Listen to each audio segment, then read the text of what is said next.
Hola, jóvenes ilustres, nos volvemos a ver una vez más y esta vez tengo el gusto de estar con un gran amigo que lo conocí cuando estuve en su estancia acá en México. Él es de Estados Unidos y se llama Jackson Doty. Jackson, ¿cómo estás? Muy buenas tardes. Hola, buenas tardes, gusto en verte. A mí también me da mucho gusto en verte. Ya tenía varios años que no tenía contacto contigo y pues las redes sociales, el internet hacen maravillas siempre. Muchísimas gracias, es un placer estar aquí contigo. Gracias por darme la oportunidad de estar en tu podcast. He visto unos episodios y es muy interesante. Pues muchas gracias, gracias por aceptar. Jackson, y yo te preguntaría, tú eres estadounidense, tú estudiaste en Estados Unidos, obviamente. ¿Tú qué estudiaste en Estados Unidos? ¿Qué licenciatura estudiaste tú? Saqué una licenciatura en la filología, o sea, lingüística, con énfasis en el español. Eh, y también estudiaba cosas de la gramática inglesa para que pudiera dar clases de inglés afuera de los Estados Unidos. Y eso es lo que hice en el primer año de que salí de la uni. Viví en Madrid un año y daba clases particulares ahí. Y fue ahí donde conseguí mi trabajo que tuve cuando estaba en México. Y daba clases de inglés y de literatura en el Colegio Inglés de Puebla, como en el medio de Puebla y Cholula, durante un año. Y tuve una buenísima experiencia. ¿Y qué tal? Cuando tú llegas a México, es que siempre, pues tú lo sabes, nosotros lo sabemos, siempre se maneja de países de primer mundo, países de tercer mundo, ¿no? Siempre se maneja eso y hay una gran distinción. Tú cuando llegas a México, ¿qué esperabas? Porque yo te voy a decir algo, ¿no? Luego yo veo películas de Hollywood y donde vienen, no sé, Vin Diesel viene a México o The Rock viene a México y lo ponen como un país casi desértico, de pueblo, una Ujú. villa, o sea, lo ponen así. Tú cuando llegas a México, ¿qué pensabas? ¿Que iba a ser así o te sorprendiste o cuál fue tu impresión cuando llegas aquí a México? Soñaba con fincas de agave y no, es broma. La verdad es que mi madrastra es de Tijuana, así que estaba familiarizado con México, más o menos, desde que era bastante chico. Um, Así que sabía más o menos lo que iba a esperar, pero Puebla es muy distinta a Tijuana, como te imaginas. Así que no, la verdad es que no sabía qué esperar cuando llegué. Trataba de hacer pequeñas investigaciones en YouTube cuando estaba en Madrid. O sea, cómo se va a ver? ¿Cómo se ven las calles? ¿Cómo es la cultura? Tampoco había ido a DF, entonces ni siquiera sabía el resto de México. Entonces mi entendimiento de México era completamente por la ventana de mis experiencias en Tijuana y con mi familia ahí. Así que una de las cosas que me sorprendieron cuando llegué fue la arquitectura. La arquitectura fue algo que me impresionó más que nada. Um, no esperaba esto, la grandeza de estas iglesias y la cantidad de iglesias tampoco. Um, Cholula y Puebla están llenas de historia. Es algo que falta en muchos lugares en el oeste de los Estados Unidos. Por ejemplo, por donde vengo yo, es un suburbio, como en muchas de las películas de que hablas, ¿no? Estos lugares con las casas, todos se ven iguales. Las ciudades son muy seguras, pero tampoco hay mucho que hacer. Hay un Walmart, un Target, un Costco, y ustedes como un país de NAFTA, se me olvidó la palabra en español, pero NAFTA, el acuerdo de comercio entre los Estados Unidos y México, Ujú. también son un país Walmart, ¿no? Y esta es una cosa que no extrañaba cuando vivía ahí. Lamentablemente sí iba a hacer de compras ahí. Uh, ¿Qué más? ¿Qué más te digo? Pues la comida también. Um, el estado de los restaurantes es algo también que me llama mucha la atención. Tú hablaste un poquito sobre las diferencias entre primer y segundo y tercer mundo, ¿cierto? Pues una cosa que viene con esto es la diferencia en regulaciones y las leyes de cómo puedes servir la comida, dónde puedes establecer tu negocio. Todo esto está escrito en piedra también en México, pero mucho más estrictamente en los Estados Unidos. O sea, por ejemplo, no puedes servir el alcohol si tampoco no sirves comida en tu restaurante. Esta es una ley en los Estados Unidos. Mi padre es un dueño de un bar y para sacar esta licencia para servir el alcohol como no solamente la cerveza, sino vodka, ron y tal, tendrá que pagar casi $50,000 y tiene que esperar como 3 o 5 años. En contraste con lo que vi en Puebla, había garajes en cada esquina con mamás haciendo gorditas y eran las gorditas más ricas en mi vida. Em, o sea, sí, menos regulaciones y se sentía más, no sé, quizás es demasiado romántico decirlo, pero se me parecía más humana, así, tener menos regulación. Más libre, ¿no? Más libertad. Sí, es eso. De hecho, esto que me estás diciendo es lo que muchos amigos extranjeros, incluyéndote, me lo dicen, ¿no? Como que de alguna manera sienten que México es un poco más libre que otros países, ¿no? Me decían que es mismo España, Alemania, Estados Unidos, Canadá, etcétera. Oye, y con respecto a la gente, ¿tú cómo sientes a la gente de México? ¿Cuál es la diferencia, no? Ya viviste un año en España, estuviste un año en México, pues, obviamente toda tu vida en Estados Unidos. ¿Cómo es la gente de cada lugar? O sea, cuando tú llegas a España, tú dices, wow, así no es la gente en Estados Unidos, pero cuando llegas a México, tú dices, wow, la gente es de una forma totalmente distinta. ¿Dónde te sentiste más acogido? ¿Cómo es las personas? ¿Tú cómo lo notaste? Sí, sí, buena pregunta. Es que una de las primeras cosas que noté cuando me mudé a España, y también había vivido unos años en Francia, así que ya sabía cómo era vivir fuera de la burbuja, por así decirlo. Y tenía muchos amigos ingleses cuando vivía en España, porque todos trabajamos en las mismas escuelas y así nos hicimos amigos. Y esto siempre me estaban tratando de contar nuevas historias sobre los Estados Unidos que aparentemente yo no sabía. Pensaban que yo era este tipo de estadounidense que pensaba que era el mero, o sea, pero claro, que ya había aprendido esas cosas en la uni. Um, pero una de las cosas que sí ellos me enseñaron es que en los Estados Unidos tratamos de hacer invisible las distinciones de clase, la estratificación de clase, tratamos de no hacerle caso. Y esto es algo que en Inglaterra es muy notable y es parte de su diálogo, está en su lenguaje político diario.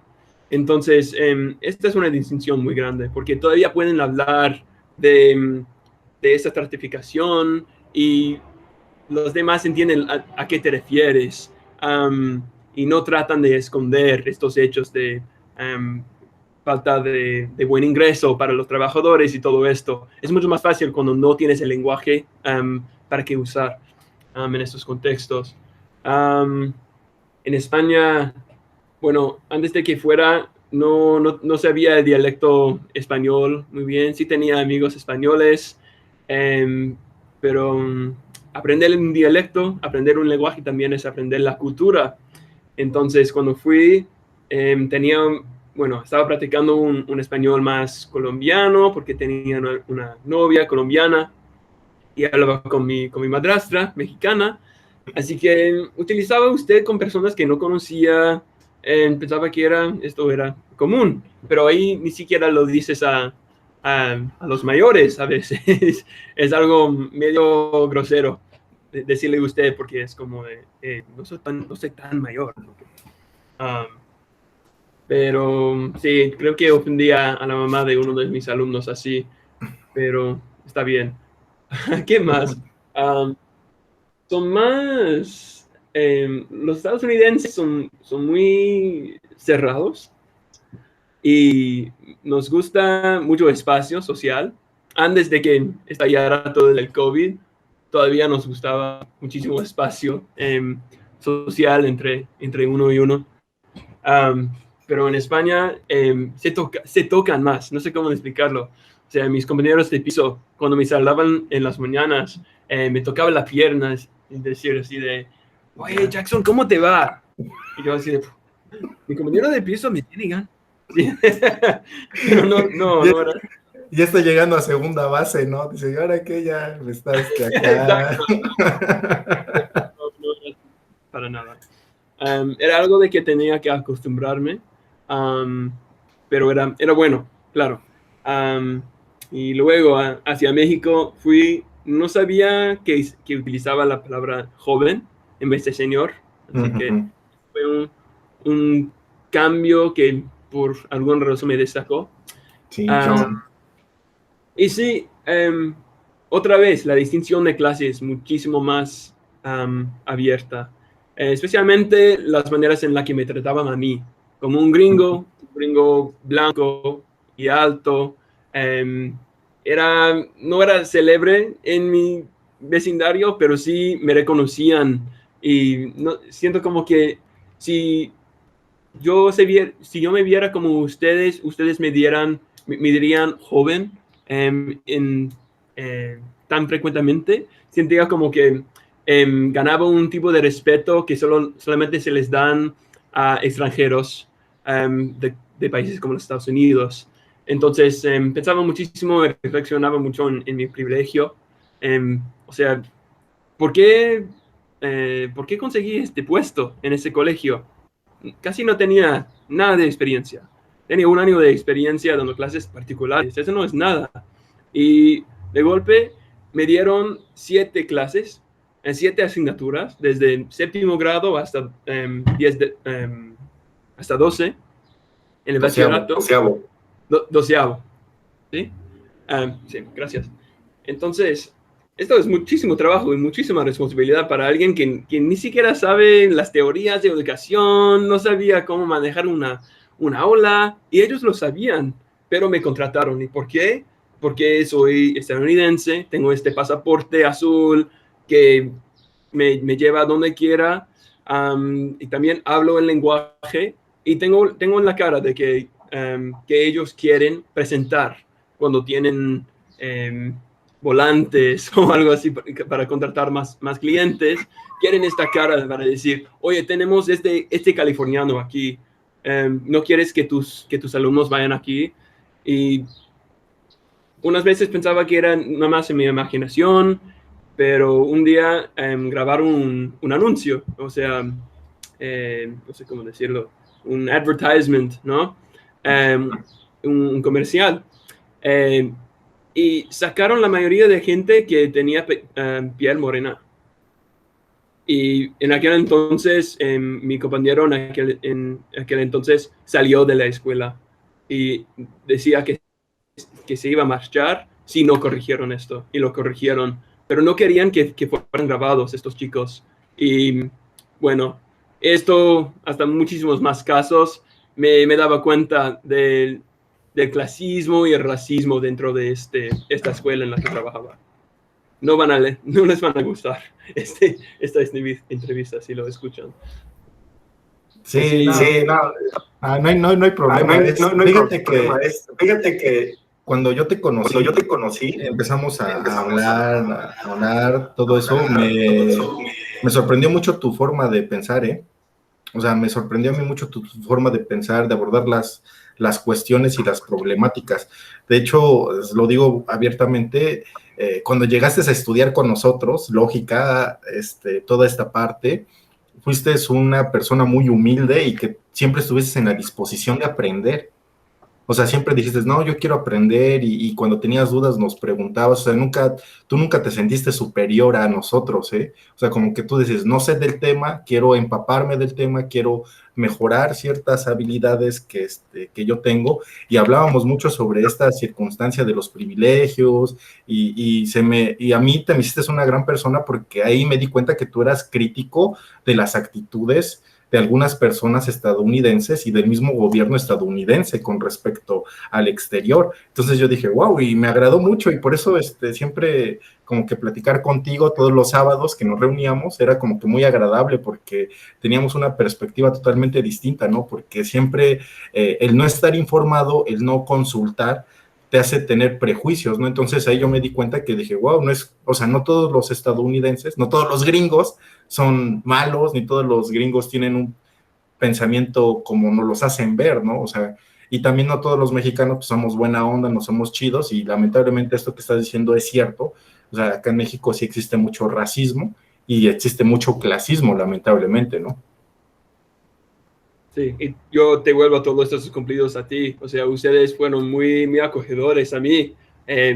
Estudiar la filosofía en español sí es algo que te hace humilde, ¿eh? Porque apenas lo entiendo en inglés. La verdad es que no soy experto en ninguna rama de la filosofía. Nada más me interesa y siempre trato de aprender más. Pero sí, o sea, Ale no, me presentó a ti y tus amigos, y ustedes de inmediato me dijeron que claro, que bien, que vengas, el sábado que viene nos vamos a juntar, estás más que bienvenido. Y yo, un gringo que vivía, bueno, tenía unos amigos, pero todavía estaba tratando de encontrar como mi rollo en México, y esto me ayudó muchísimo.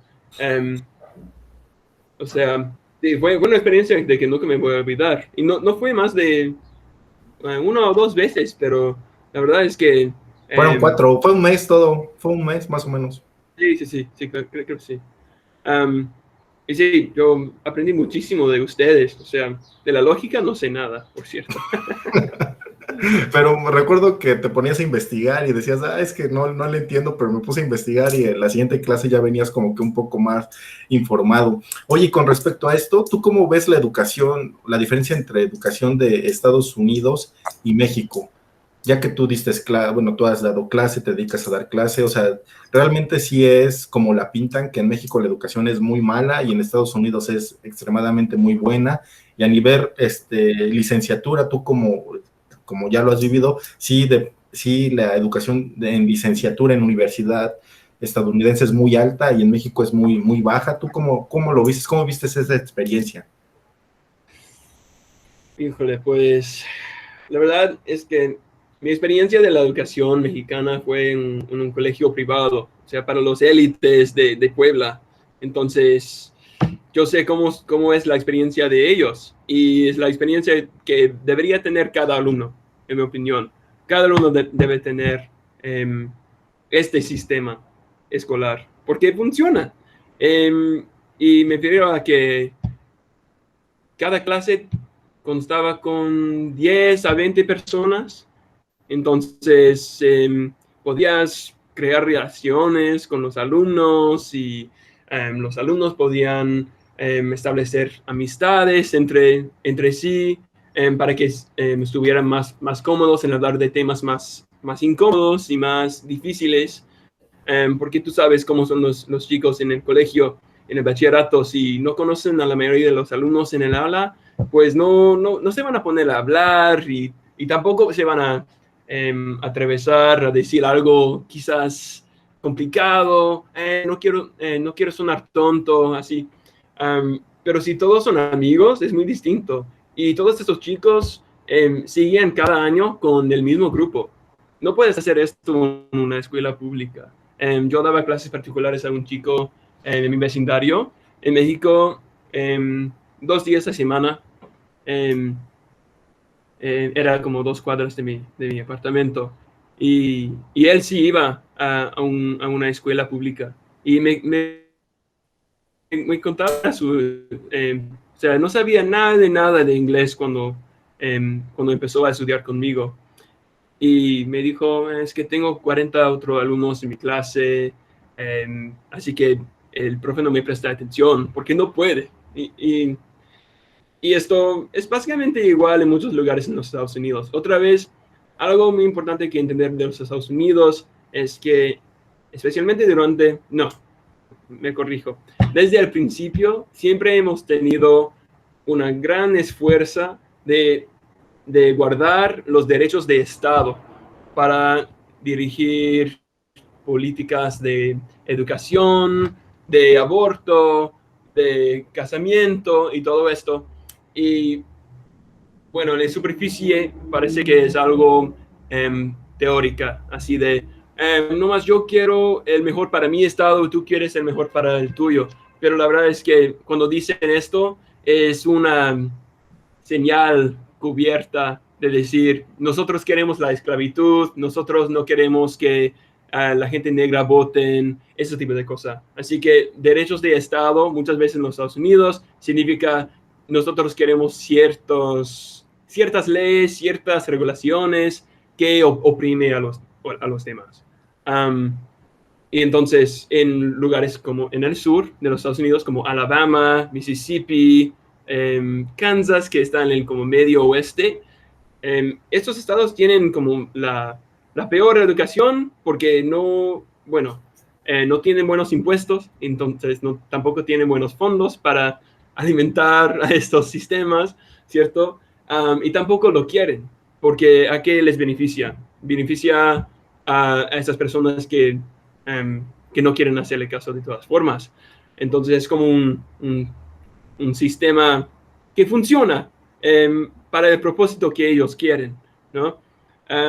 Así que la verdad es que si alguien dice que la educación en los Estados Unidos es extremadamente bien, es una mentira. Y también depende del distrito en el que estés, porque otra vez tiene que ver con cómo, por dónde sacan estos fondos para tener escuelas públicas. En los Estados Unidos lo sacamos por impuestos de distrito y de la propiedad. Así que dependiendo de si en tu distrito haya muchísimas casas y propiedades que valen mucho, pues vas a tener escuelas muy buenas. Entonces, por eso hay tanta división y certificación geográfica. Se llama redlining en los Estados Unidos. Hay una división bien clara porque así conseguimos nuestros fondos para nuestro sistema de educación. Oye, yo tengo una pregunta y siempre como que la he pensado yo que te la tengo que hacer.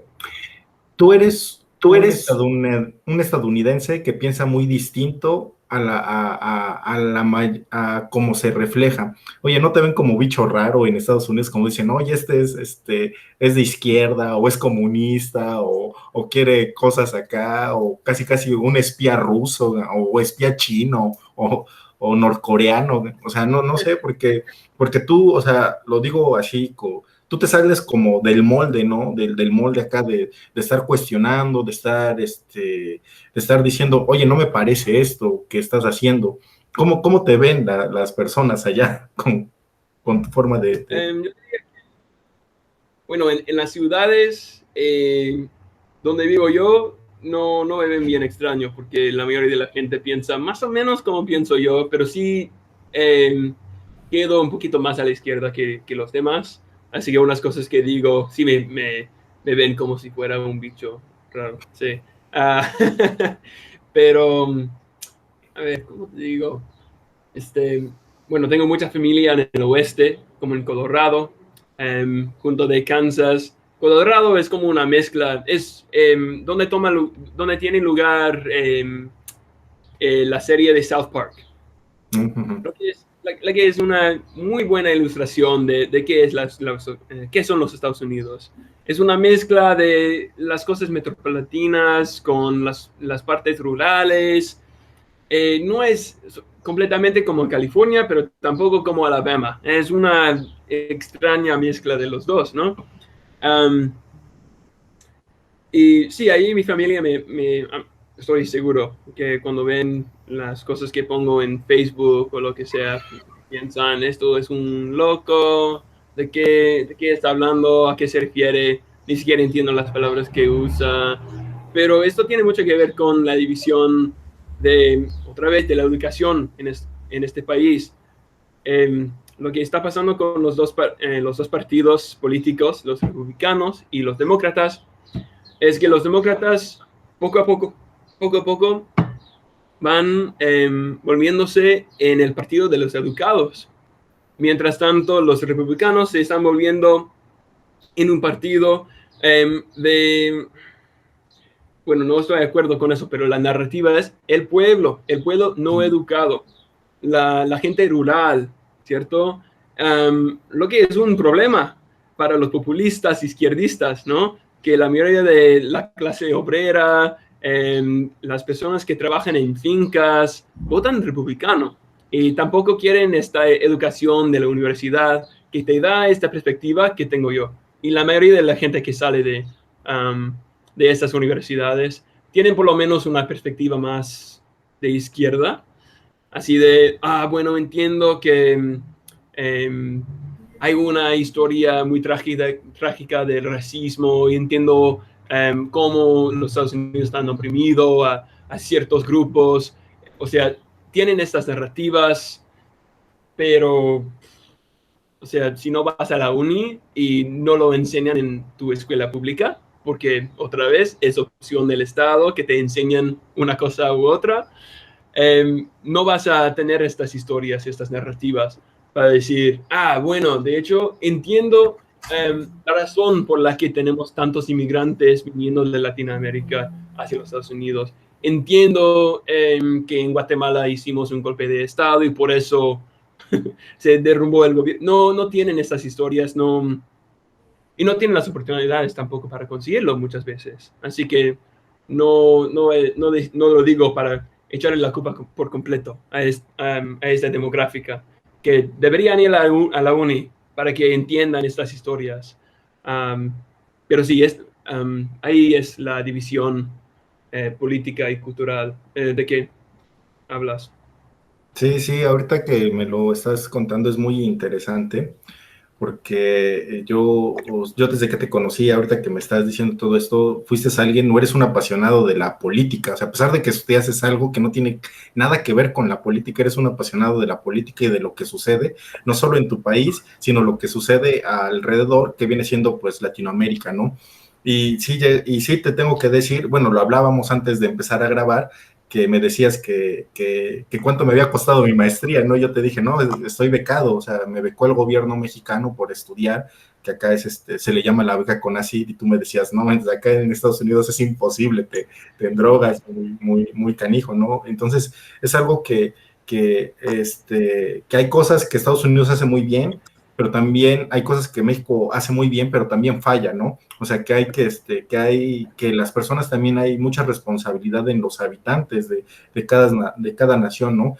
Y a mí me sorprende mucho cómo es todas estas reflexiones que haces, y no sé, tienes en un futuro regresar a México, a visitar, quizá no sé si a trabajar o a estudiar, pero por lo menos a visitar, a decir, wow, me sentí muy bien acá o algo así. Sí, claro que sí. En algún momento, seguro. Es que, a ver, estoy haciendo un poquito de matemáticas en mi mente. La verdad es que no he tenido ningún trabajo desde que salí de la uni que me pagaba. O sea, poco, por lo menos. Apenas ganaba $800 al mes en España. Estaba viviendo en un closet, básicamente, con mis amigos ahí. Y también en México, bueno, comparado con lo que ganaría como maestro en Estados Unidos, no estaba ganando nada. Y durante todo este tiempo se estaba acumulando mis préstamos, la deuda de mis préstamos y el interés en esto. Así que me estaba quedando bastante preocupado en el que, bueno, me gustaría quizás quedarme otro año en México, pero no puedo, porque puedo pagar la renta y hacer las cosas que quiero aquí en México con el sueldo que me dan, pero no alcanzo a pagar préstamos. Así que Sí, sabía que volver. Trabajé como un trabajador voluntario en un sistema federal. Ellos tampoco me pagan básicamente nada. Um, Luego me matriculé en la maestría y pues durante este año, o sea, acabo de salir de la maestría hace un mes, entonces tengo el diploma ya. pero lo empecé en los principios del estadio de COVID. Así que desde el inicio de COVID hasta lo que no es seguir sin cubrebocas. Así que diría que es una buena señal de que estamos viendo el anochecer de este virus en algunos sentidos. Estaba en la maestría, así que qué bueno, porque no estaba gastando dinero saliendo para chelas y todo, pero a la misma vez estaba viviendo por los préstamos que me dieron el Estado federal. Entonces aplicas y bueno, me hace gracia pensar en el nombre que le dan a este sistema. Es una aplicación gratis para aplicar para préstamos. Entonces puedes aplicar gratuitamente, pero obvio tienes que pagar. Acabé añadiendo otro $20,000 a mi deuda durante un solo año para hacerme un maestro, para que pueda ganar dinero. Y sí, el sistema aquí yo diría que es horrible y también no te dan, no te animan eh, sacar, maestrías o doctorados en otros, en otras ramas académicas, como lo que estás haciendo tú. Muchos te dirían aquí, y algo que escuchas todo el tiempo, la historia, la filosofía, la literatura, ¿por qué? Es una gastada de dinero. ¿Qué vas a hacer con esto? Dicen. ¿Qué vas a hacer con esto? ¿Hacerte maestro? Pues sí. Y si no, bueno, vas a tener problemas en encontrar algo, a lo mejor. Porque, sí, no lo estiman aquí. No estiman la educación como en otros países. Hasta en Europa tienen otra perspectiva hacia la educación. Aquí todo siento como que viene del utilitarianismo o algo, pero todo tiene que tener un uso muy explícito y directo, y si no puedes señalar directamente a cómo vas a usar esto para ganar dinero, no tiene un precio. Oye, y con esto me surge una pregunta que te quiero hacer y se me hace muy interesante. Quien llega a la universidad así como tú son privilegiados, porque, o sea, si tú quieres llegar a la universidad, tú ya estabas consciente de que ibas a adquirir una deuda para poder pagarla, ¿no? Entonces, de alguna manera es un privilegio, ¿no? Es como que algo, y fíjate, ahorita algo que estás diciendo y con esta explicación que me estás dando acá en México, hay maestría y beca para filosofía, literatura, historia, antropología, o sea, para casi todas las carreras universitarias que puede haber en maestría, bueno, en un posgrado, sea maestría o doctorado, hay beca, hasta en un postdoctorado puedes tú conseguir una beca, obviamente que compites contra otras personas, pero sí te dan esa posibilidad que el gobierno te pague y que tú no pagues absolutamente nada, o sea, porque no pagas absolutamente nada, ¿eh? O sea, todo te lo paga el gobierno, te da un salario para que tú te mantengas, solamente que firmas un contrato de que eres estudiante de tiempo exclusivo. Eso es lo único que haces, donde no puedes trabajar y no puedes dedicarte a otra cosa porque tú te están pagando un salario para que tú puedas estudiar y solamente enfocarte en tus estudios. O sea, encontraste aquí en los Estados Unidos, yo tengo muchos amigos que estaban trabajando durante la maestría. Y yo estaba más estresado este año que nunca. Y todavía estaban trabajando mis amigos en cafés, en restaurantes, para que pudieran vivir. Porque ni siquiera podía pagar mi renta este año. Tenía que depender de mi padrastro, que me dijo, bueno, sí, voy a pagar tu renta para ti. Porque si él no me pagara la renta, no hubiera podido vivir. Y sí, lo que dijiste es verdad. Esto también es otro privilegio. Y ahí nos encontramos en una situación bien fea. O sea, de lo que me quejo todo el tiempo con mis colegas en la escuela es que estamos en una clase de historia mundial, por ejemplo, y enseñando a estos chicos que tengan que ir a la universidad para tener éxito en la vida, ¿no? Entonces, básicamente le mostramos dos sendos. O la metáfora que usamos aquí es una tubería. Hay dos tuberías principales. Una te lleva a la universidad y después de la universidad puedes conseguir tal trabajo donde estás escribiendo correos electrónicos y entregando papeles y haciendo cheques y palomitas en un Excel o algo así. Pero si no acabas siguiendo esta tubería, la otra en los Estados Unidos es visto como un fracaso.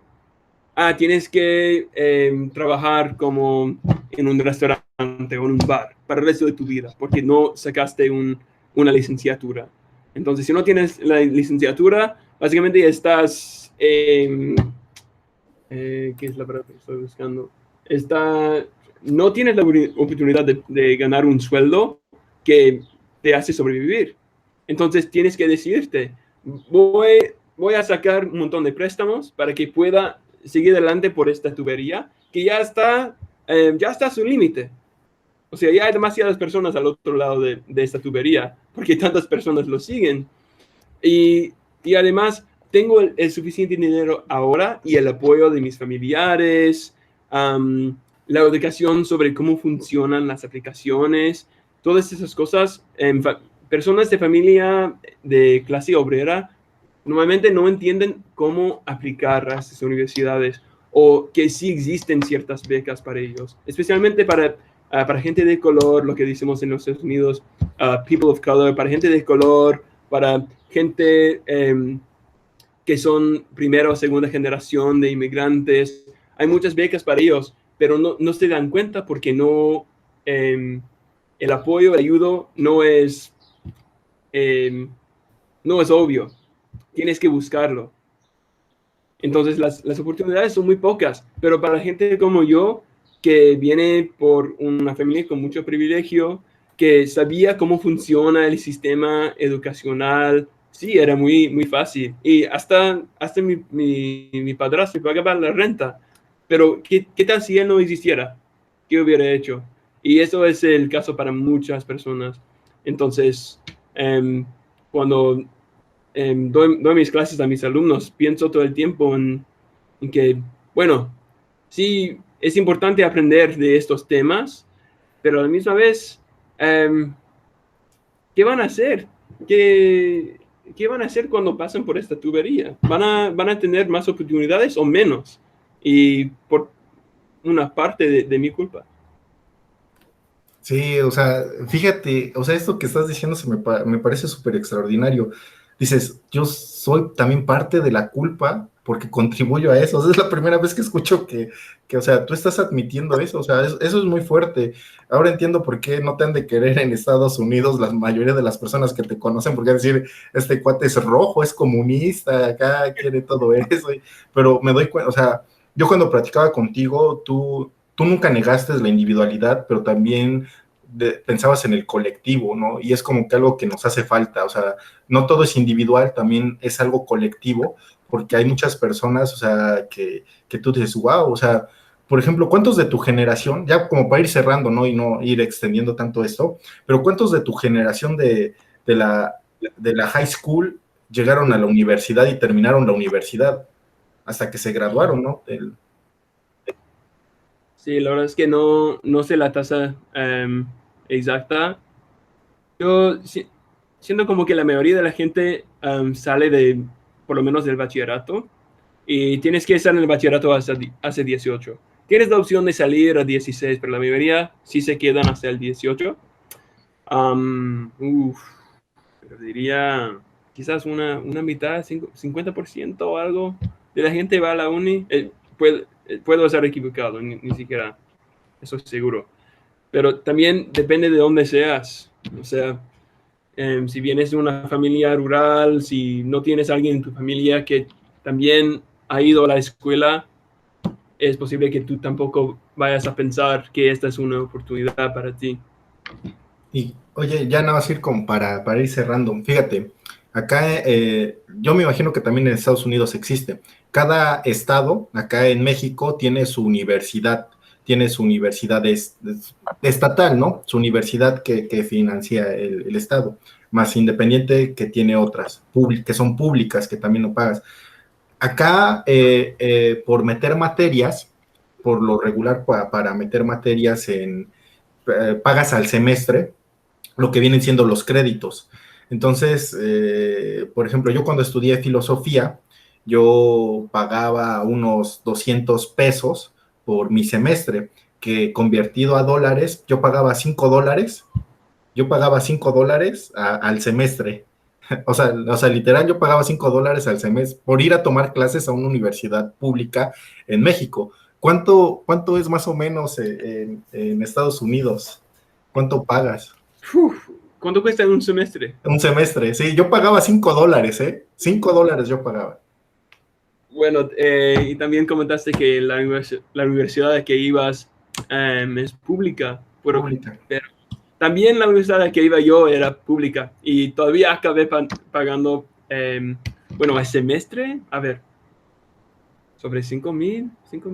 5,000, ¿no? Sí, porque terminé con 20,000 en deudas, así a lo mejor más, porque durante ese tiempo, un poquito de los préstamos pagaba directamente.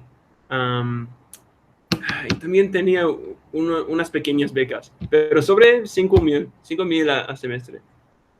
No, o sea, fíjate, 5,000. Yo cursé 9 semestres de filosofía. Yo por toda mi carrera pagué $50, nada más en materias. Y ya para titularme y todo eso, yo creo que fueron como unos máximos, como 120 o $130 que pagué ya para el papeleo de mi título, mi cédula profesional y todo eso. O Sí, sea, creo que los estadounidenses ni siquiera se dan cuenta de que sí, hay países que hacen eso. sí, yo, o sea, puedo decir que para todo mi ciclo estudiantil fueron de unos $200, más o menos, $200, algo así. No, eso está como que, y esto que me está diciendo 5,000, ¿no? O sea, eso acá en México es para que tú vayas a una universidad privada, o sea, literal privada. No, pues, Wow. ya, sí, dime. No, nada más estoy reaccionando. O sea, sí, es una grandísima diferencia. Y la verdad es que no entiendo cómo acabó siendo así. Porque yo sé que en los años 70 no costaba tanto ir a la uni. O sea, si mi papá quisiera ir a la uni, hubiera podido sin salir con miles de dólares de deuda. Así que algo cambió en los 80 o 90 o algo, porque ahora es como normal. Y mucha gente, bueno, sí está como en la conversación política de que tenemos que cambiarlo, pero el argumento apoyado por personas como Bernie Sanders es así de tenemos que nacionalizar las universidades, así que para que sean gratis todas. Y otra idea que escuchas es que Biden, el presidente actual, perdone las deudas, por lo menos 50,000 de cada alumno, o de cada persona que salió con una licenciatura. Y hasta esto es como, ¿qué acabas de decir? Es imposible, no podemos. ¿Dónde vamos a sacar el dinero? Dicen, siempre. Y Sí, la verdad es que Biden tiene todo el poder para hacerlo. Puede perdonar todas las deudas que tenemos ejecutivamente. No tiene que pedir al Congreso ni nada, pero no quiere. o sea, él puede por un decreto presidencial, o sea, él tiene el poder absoluto en esa decisión, ¿ok? Sí, sí, porque ya el gobierno ya es dueño de la deuda y por alguna razón él puede manejar esta decisión. No sé, no entiendo por qué, pero sí podría, si quisiera. Sí, tendría que. Oye, Jackson, pues te agradezco mucho. Realmente me gustó mucho. De hecho, tengo un podcast hablando sobre política. Lo tengo con otro amigo y yo te hago la invitación para hablar sobre estos temas, que me parece muy interesante. Me gusta mucho tu manera de, no de pensar, o sea, no de pensar, porque todos pensamos, tu manera de reflexionar, o sea, cómo meditas las cosas, lo que has vivido, lo que tú has pasado, y tú lo tomas como una reflexión, o sea, lo que viste acá en México sobre el clasismo, sobre todas estas cuestiones, y tú dices, wow, o sea, realmente vivimos, cada país, cada lugar en el que estás tiene como que su lugar negro, ¿no?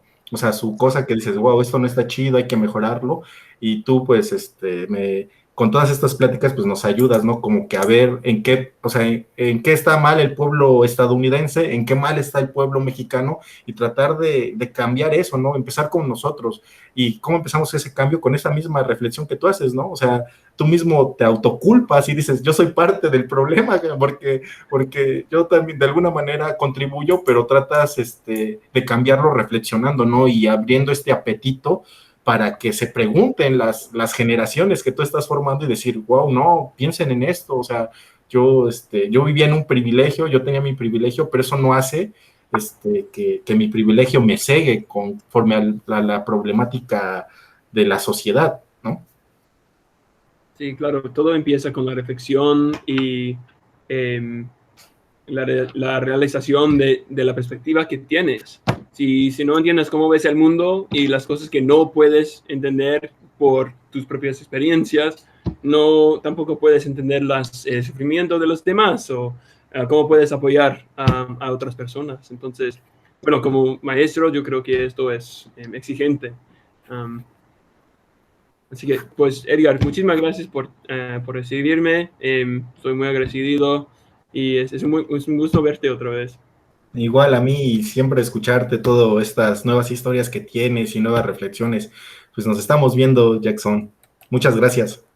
A ti, cuídate.